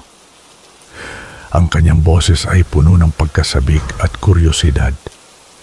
Kinagabihan, habang kumakain sila ng sariwang isda na inihanda ng kanilang inarkilang caretaker, napansin nilang may isang matandang mangingisda na nakaupo sa gilid ng dalampasigan, nakatitig sa dagat. Ang kanyang mukha ay puno ng kulubot, na tila bawat kulubot ay may kwento, at ang kanyang mga mata ay tila nakakita na ng maraming bagay, mabuti at masama. Ang kanyang presensya ay tila nagbibigay ng kakaibang bigat sa hangin. Lolo, may alam po ba kayo sa Perlas ng Silangan? Tanong ni Leo na may kuryosidad habang lumalapit sa matandang mangingisda. Ang matandang mangingisda, si Lolo Pilo, ay dahan-dahang lumingon. Ang kanyang mga mata ay matalim na nakatitig kay Leo. Ang Perlas ng Silangan, iyan ay hindi dapat ginagalaw binata. Ang dagat ay may sariling mga lihim, at ang mga lihim na iyon ay dapat na manatiling nakatago. Maraming kaluluwa ang nalunod doon, at ang kanilang mga espiritu ay nagbabantay sa barko. Sila ay naghahanap ng kapayapaan, at ang sinumang magtatangkang galawin ang kanilang pahingahan ay magdadala ng sumpa sa kanyang sarili. Ang kanyang boses ay malalim at puno ng babala. Nang hindi pinansin ni Leo ang babala, ang kanyang isip ay nakatuon sa mga kayamanan at sa adventure. Sa sumunod na mga araw, gumamit siya ng kanyang diving gear at nagsimulang maghanap sa ilalim ng dagat. Ang tubig sa San Roque ay malinaw, at ang mga koral ay makulay na tila isang hardin sa ilalim ng tubig, ngunit may kakaibang lamig sa ilalim na tila may isang hindi nakikitang presensya. Sa ikatlong araw ng kanyang paghahanap, natagpuan niya ang isang lumang kahoy na kahon na nakabaon sa buhangin na tila matagal nang nakatago. Nang buksan niya ito, bumungad sa kanya ang isang lumang kompas na tila gawa sa tanso, isang gintong singsing na may kakaibang disenyo, at isang sulat na nakasulat sa lumang papel na tila galing pa sa nakaraan at halos nabubulok na. Natagpuan ko, sigaw ni Leo habang umaahon mula sa tubig. Ang kanyang mukha ay puno ng pagkasabik at pagkapanalo. ang mga gamit mula sa perlas ng silangan. Ito ang simula ng ating adventure. Ngunit si Sarah na nakatayo sa dalampasigan ay nakaramdam ng matinding lamig na tumagos sa kanyang buto. Nakita niya ang isang anino na tila sumama kay Leo mula sa tubig. Isang anino na may hugis ng isang babae na may mahabang buhok na lumulutang at ang kanyang mga mata ay walang buhay. Ang anino ay tila nakakapit kay Leo na tila isang linta. "Leo, may sumama sa iyo," bulong ni Sarah. Ang kanyang boses ay nanginginig at puno ng takot. Isang babae mula sa ilalim ng dagat. Hindi pinansin ni Leo ang babala. Ang kanyang atensyon ay nakatuon sa mga bagay na kanyang natagpuan. Ang sulat ay nakasulat sa lumang Espanyol at nagkukwento tungkol sa isang trahedya, isang paglalakbay na nauwi sa paglubog ng barko dahil sa isang malakas na bagyo at ang pagkawala ng lahat ng sakay kasama ang isang babaeng nagngangalang Catalina na ang kanyang singsing ay ang singsing na natagpuan ni Leo. Mayroon ding babala tungkol sa isang sumpa ng dagat na bumabalot sa barko at sa sino mang magtatangkang galawin ang mga kayamanan nito na tila nagbibigay ng babala mula sa libingan. Sa sumunod na mga gabi, nagsimulang maramdaman ng grupo ang kakaibang presensya. May mga bulong silang naririnig mula sa dagat na tila may nag-aawit ng malungkot na melodiya, isang awit na nakakapangilabot. Ang mga ilaw sa bahay ay nagsimulang mag-flicker at ang temperatura ay bumababa ng husto na tila may isang malamig na kamay ang dumadaan. Si Sarah ay madalas na nakakakita ng mga anino na dumadaan sa mga pasilyo at minsan ay nakikita niya ang isang babae na nakatayo sa balkonahe, nakatingin sa dagat na tila naghihintay. Ang kanyang mga mata ay walang buhay. "Nararamdaman ko siya," bulong ni Sarah kay Sofia isang gabi. Ang kanyang mga mata ay puno ng takot. Ang babae sa sulat, si Catalina. Siya ang nagbabantay sa barko at galit siya. Gusto niya ang kanyang mga gamit. Si Leo naman ay tila nababaliw sa paghahanap ng ginto. Madalas siyang lumabas sa gabi, dala ang kanyang diving gear at lumalangoy patungo sa lugar kung saan lumubog ang barko. Ang kanyang mga mata ay naging malalim at walang buhay at ang kanyang balat ay naging maputla na tila unti-unti siyang nagiging bahagi ng dagat. Ang kanyang mga galaw ay naging mas mabagal at ang kanyang boses ay naging mas mahina. Isang gabi, habang natutulog ang lahat, nagising si Clara sa isang kakaibang tunog. Ito ay parang pagkaluskos ng mga dahon at pagaspas ng tubig, ngunit mas malakas at may kasamang malalim na pag-awit na nakakapangilabot na tila nagmumula sa ilalim ng dagat. Paglabas niya ng kanyang silid, nakita niya si Leo na naglalakad palabas ng bahay papunta sa dalampasigan. Ang kanyang mga mata ay nakapako sa dagat at ang kanyang mga galaw ay tila hindi kanya na tila may nagtutulak sa kanya. Sinundan siya ni Clara kasama si Ben at Sarah na nagising din. Nakita nila si Leo na lumalakad sa tubig papalayo sa dalampasigan. Ang tubig ay umaabot na sa kanyang baywang, ngunit patuloy pa rin siya sa paglalakad na tila walang nararamdaman, at ang kanyang mga mata ay nakapako sa isang bagay na hindi nila nakikita. "Leo, saan ka pupunta?" Sigaw ni Clara. Ang kanyang boses ay puno ng takot. "Bumalik ka dito. Delikado yan." Ngunit hindi siya sumasagot. Patuloy lang siya sa paglakad na tila may sumusunod sa isang hindi nakikitang tawag, isang tawag na tila kumukurot sa kanyang kaluluwa. Biglang lumabas mula sa ilalim ng tubig ang isang pikura. Ito ay isang babae, nakasuot ng lumang puting damit. Ang kanyang buhok ay mahaba at lumulutang sa tubig na tila damong dagat. Ang kanyang mga mata ay walang buhay at ang kanyang balat ay maputla na tila matagal nang nakalubog sa dagat.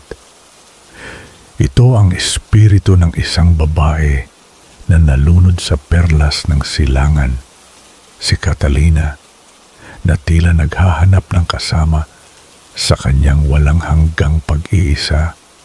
Ang espiritu ay lumapit kay Leo at hinawakan ang kanyang kamay. Ang mga mata ni Leo ay tila nabuhay, ngunit hindi ito ang kanyang sariling buhay. Ito ay ang buhay ng espiritu na kumukontrol sa kanya, at ang kanyang ngiti ay hindi na kanya, kundi isang ngiti ng kasamaan na tila nagpapahayag ng pagkapanalo. "Leo, huwag!" sigaw ni Sarah na nakaramdam ng matinding takot at pakiramdam ng pagkabigla. "Huwag kang sumama sa kanya." Sinubukan nilang lapitan si Leo, ngunit ang espiritu ay naglabas ng isang nakakatakot na tunog, isang halo ng pag-iyak at pagtawa na nagpatigil sa kanila. Ang tunog ay tila tumagos sa kanilang utak na nagdulot ng matinding sakit na parang may pumipiga sa kanilang puso at nagpapamanhid sa kanilang mga pandinig.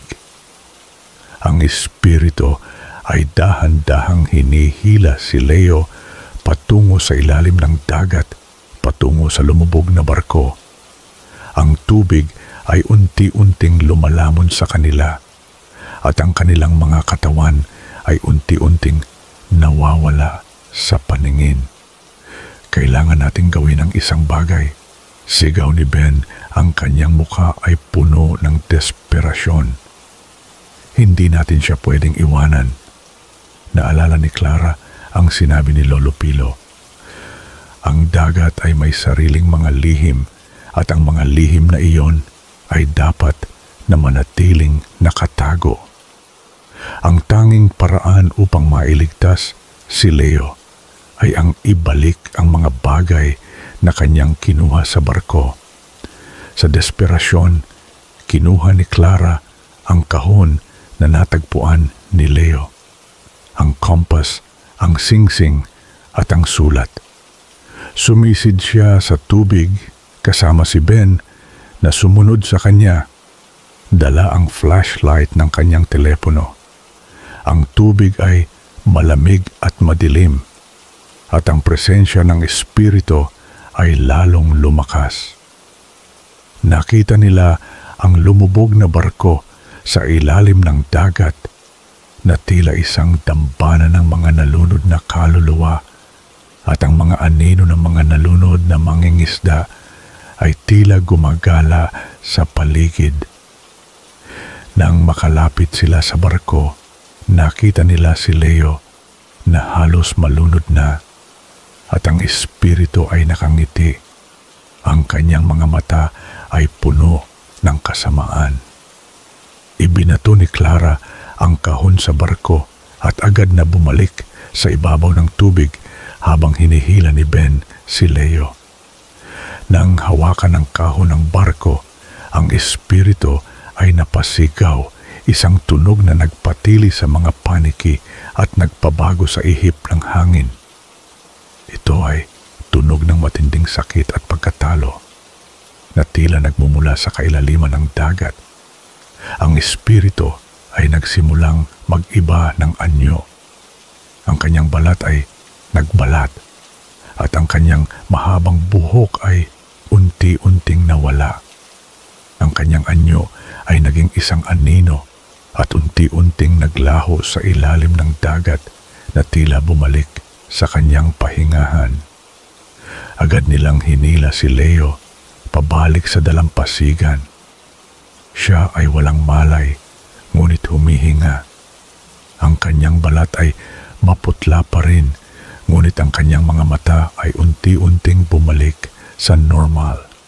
Ang kanilang summer getaway ay nauwi sa isang bangungot na hindi nila malilimutan.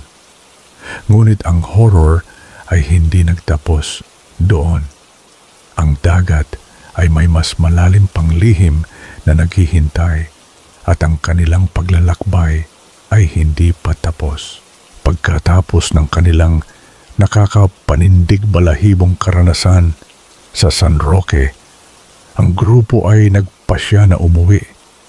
Ang kanilang mga puso ay puno ng takot at ang kanilang mga isip ay puno ng mga imahe ng espiritu. Ngunit habang binabagtas nila ang dagat, biglang bumaba ang isang makapal na hamog na tila isang pader at ang kanilang bangka ay tila nawalan ng direksyon. Ang kompas na natagpuan ni Leo ay tila umiikot ng walang kontrol at ang kanilang GPS ay nawalan ng signal na tila may isang hindi nakikitang puwersa ang nagpapalit ng kanilang direksyon. Nawawala tayo, bulong ni Ben. Ang kanyang mukha ay namumutla at puno ng takot. Hindi ko na makita ang anumang palatandaan. Hindi tayo nawawala, sabi ni Sarah. Ang kanyang mga mata ay nakatingin sa hamog na tila nakikita niya ang di nakikita. May nagtutulak sa atin. Papunta tayo sa isang lugar. Isang lugar na matagal nang naghihintay sa atin. Pagkatapos ng ilang oras ng paglalakbay, sa gitna ng makapal na hamog na tila walang katapusan, biglang lumabas sa kanilang harapan ang isang isla. Ito ay isang maliit na isla na puno ng matatayog na puno at malalim na gubat. Ang dalampasigan nito ay may puting buhangin, ngunit may kakaibang katahimikan sa paligid na tila walang anumang buhay. Ang mga puno ay tila nakatitig sa kanila at ang hangin ay may dalang kakaibang bigat. Anong isla to? Tanong ni Clara. Ang kanyang boses ay nanginginig. Wala to sa mapa. Hindi ko pa nakita ang isla na to sa anumang mapa ng Pilipinas. Ito ang isla ng mga kaluluwang naligaw, bulong ni Sarah. Ang kanyang mga mata ay puno ng kaalaman na tila hindi sa kanya. Dito nagtatapos ang mga kaluluwa ng mga nalunod sa dagat. Dito sila naghihintay ng kanilang kapayapaan o ng kanilang paghihiganti. Nang makalapit sila sa dalampasigan, nakita nilang may mga lumang bangka na nakasadsad sa buhangin na tila matagal nang nandoon at halos nabubulok na. Ang mga bangka ay puno ng lumot at alikabok at ang kanilang mga layag ay punit-punit na tila nasira sa isang malakas na bagyo. Ang tanawin ay tila isang sementeryo ng mga bangka. Pagbaba nila mula sa bangka, bumungad sa kanila ang amoy ng lumang dagat at bulok na kahoy na may halong amoy ng lupa at lumot. Ang hangin ay malamig at may dalang kakaibang bigat na tila may mga hindi nakikitang nilalang ang gumagala. Ang mga puno ay matatayog at siksikan na tila nagtatago ng isang bagay, at ang mga ugat nito ay kumakalat sa lupa na tila mga kamay na humahawak. Kailangan nating maghanap ng tulong, sabi ni Leo. Ang kanyang boses ay pilit na matapang, ngunit ang kanyang mga mata ay puno ng takot. Baka may nakatira dito. Hindi tayo pwedeng manatili dito. Ngunit habang naglalakad sila sa gubat, nagsimulang maramdaman nila ang kakaibang presensya. May mga bulong silang naririnig mula sa mga puno na tila may nag-uusap sa lumang lengguwahe, na tila nagrereklamo o nagpapahayag ng galit. Ang mga anino ay nagsimulang gumalaw sa gilid ng kanilang paningin, na tila may nagtatago, at ang mga dahon ay tila gumagalaw ng walang hangin. Si Sarah ay madalas na nakakakita ng mga figura na dumadaan sa mga puno, mga figura na may mga mata na walang buhay at ang kanilang mga katawan ay tila lumulutang. Ito ang mga kaluluwa ng mga nalunod sa dagat na tila naghahanap ng kasama o ng kanilang mga kayamanan. Hindi tayo nag-iisa dito, bulong ni Sarah. Ang kanyang boses ay nanginginig. Marami sila at galit sila. Galit sila sa sinumang mangahas na galawin ang kanilang pahingahan. Habang lumalalim ang gabi, nagsimulang magbago ang ihip ng hangin. Ang mga bulong ay naging mas malinaw at ang mga anino ay naging mas agresibo. Nagsimulang magpakita ang mga multo ng mga mangingisda na may mga mata na puno ng paghihinagpis at galit. Sila ay tila naghahanap ng isang bagay o isang tao, at ang kanilang mga kamay ay nakalahad na tila gustong hilahin sila. Isang gabi, habang nagpapahinga sila sa gitna ng gubat na tila walang anumang proteksyon, biglang lumabas mula sa dilim ang isang multo ng isang matandang mangingisda. Ang kanyang mga mata ay walang buhay at ang kanyang mga kamay ay nakalahad na tila may gustong kunin, at ang kanyang bibig ay nakanganga na tila sumisigaw ng walang tunog. Nasaan ang kayamanan? Bulong ng multo. Ang kanyang boses ay malalim at nakakatakot na tila nagmumula sa kailaliman ng dagat. Nasaan ang perlas ng silangan? Ibalik ninyo ang aming kayamanan. Nagulat ang grupo. Wala kaming alam sa perlas ng silangan. Sigaw ni Leo. Ang kanyang boses ay puno ng takot. Ibinalik na namin ang mga gamit. Ngunit hindi nakikinig ang multo. Sinimulan nitong hilahin si Leo na tila gustong dalhin siya sa ilalim ng dagat, at ang kanyang mga kamay ay tila yelo. Kailangan nating gawin ang isang bagay, sigaw ni Clara. Ang kanyang mukha ay puno ng desperasyon. Hindi natin siya pwedeng iwanan. Naalala ni Sofia ang sinabi ni Lolo Pilo. Ang dagat ay may sariling mga lihim, at ang mga lihim na iyon ay dapat na manatiling nakatago. Ang tanging paraan upang mailigtas si Leo ay ang ibalik ang kayamanan ng perlas ng silangan sa dagat. Ngunit wala na sa kanila ang mga bagay na natagpuan ni Leo. Biglang naalala ni Sarah ang isang lumang kwento na narinig niya mula sa kanyang lola. Ang isla ng mga kaluluwang naligaw ay pinamumunuan ng isang sinaunang diwata ng dagat, isang nilalang na nagbabantay sa mga kaluluwa ng mga nalunod. Ang diwata ay hindi masama, ngunit siya ay naghahanap ng kapayapaan para sa mga kaluluwang naligaw.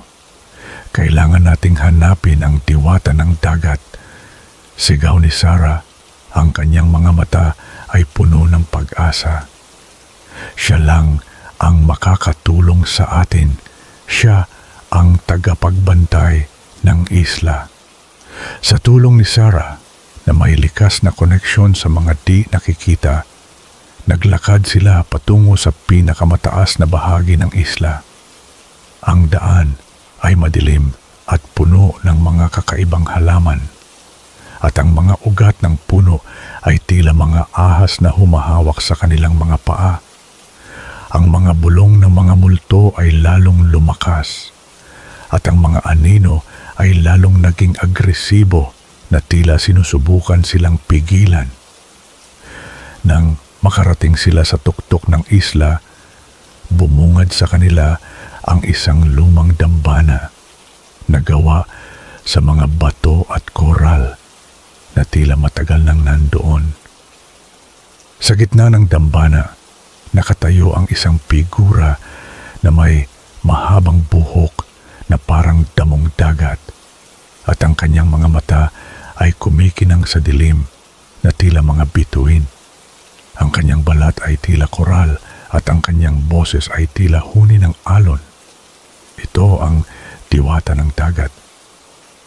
Bakit kayo narito? Tanong ng diwata. Ang kanyang boses ay malalim at puno ng karunungan na tila nagmumula sa kailaliman ng dagat. Alam kong may dala kayong kalungkutan mula sa dagat at may dala kayong sumpa mula sa mga nalunod. Ipinaliwanag ni Sofia ang kanilang karanasan sa perlas ng silangan at ang pagkuha ni Leo ng mga kayamanan. Ipinaliwanag din niya ang pagkawala ng mga bagay na iyon sa dagat at ang paghabol ng mga multo. Ang mga kayamanan ng perlas ng silangan ay dapat na manatili sa dagat, sabi ng diwata. Ang mga kaluluwang nalunod ay nagbabantay sa mga kayamanan na iyon at sila ay hindi magpapahinga hanggat hindi ito bumabalik. Ang kanilang kapayapaan ay nakasalalay sa pagbabalik ng mga bagay na kinuha.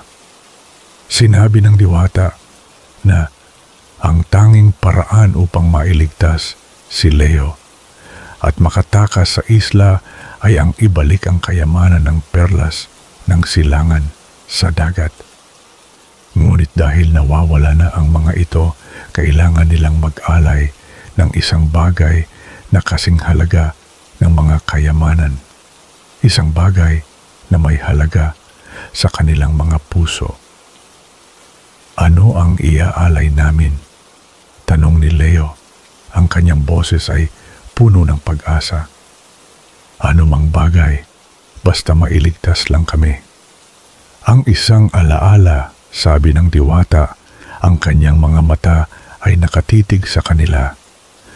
Ang isang alaala na mas mahalaga kaysa sa anumang ginto. Ang isang alaala na nagpapakita ng tunay na pag-ibig at sakripisyo. Isang alaala na may koneksyon sa dagat. Nagkatinginan ang grupo. Naalala ni Clara ang kanyang lola na laging nagbibigay sa kanya ng isang lumang kwintas na may isang maliit na perlas. Ito ay alaala ng kanyang lola na namatay sa dagat at ang perlas ay tila sumisimbolo sa kanyang pag-ibig. Ito, sabi ni Clara habang inilalabas ang kwintas. Ang kanyang mga mata ay puno ng luha. Ito ang iaalay ko. Ito ang alaala ng aking lola na nalunod sa dagat. Ito ang aking pag-ibig at sakripisyo. Sana ay magbigay ito ng kapayapaan sa mga kaluluwang naligaw. Kinuha ng diwata ang kwintas at inilagay ito sa dambana. Ang kwintas ay kumikinang at ang liwanag nito ay kumalat sa buong isla na tila isang ilaw na nagbibigay ng kapayapaan. Ang mga bulong ng mga multo ay unti-unting nawala at ang mga anino ay naglaho na tila bumalik sa kanilang pahingahan. Ang hangin ay naging mas malamig, ngunit may dalang kapayapaan na tila nagbibigay ng huling paalam. Ang mga kaluluwa ay nagpapahinga na. Sabi ng diwata, ang kanyang boses ay puno ng kapayapaan. Ang inyong sakripisyo ay nagbigay sa kanila ng kapayapaan. Maaari na kayong umalis, ngunit tandaan, ang dagat ay may sariling mga lihim at ang mga lihim na iyon ay dapat na manatiling nakatago. Huwag na kayong bumalik sa mga lugar na hindi ninyo nauunawaan. Dahan-dahang lumakad ang grupo patungo sa dalampasigan. Ang hamog ay unti-unting nawala at ang araw ay sumikat sa kanilang harapan na tila nagbibigay ng bagong pag-asa. Nakita nila ang kanilang bangka na tila naghihintay sa kanila at ang dagat ay payapa. Umalis sila sa isla ng mga kaluluwang naligaw. Dala ang mga aral at mga takot na hindi na kailanman mabubura sa kanilang isip. Ang San Roque at ang isla ng mga kaluluwang naligaw ay hindi lamang mga lugar. Ang mga ito ay mga lugar kung saan ang mga pader sa pagitan ng mundo ng mga buhay at ng mundo ng mga di nakikita ay manipis, at kung saan ang mga kwento ng lagim ay hindi lamang mga kwento kundi mga katotohanan na naghihintay na matuklasan o sadyang nagtatago sa dilim. At habang naglalayag sila palayo sa bawat pag-alon ng dagat, naramdaman nila ang isang malamig na simoy ng hangin na tila nagpapaalala sa kanila na ang mundo ay puno ng mga lihim at ang ilang lihim ay mas mabuting manatiling nakatago. Ang kanilang paglalakbay ay nagtapos, ngunit ang bangungot ay nagsisimula pa lamang. Ang dagat ay may sariling mga lihim at ang mga lihim na iyon ay laging naghihintay ng tamang pagkakataon upang magpakita. Ang mga hiwaga sa dagat ay mananatiling hiwaga at ang kanilang karanasan ay magiging isang paalala ng kapangyarihan ng di nakikita.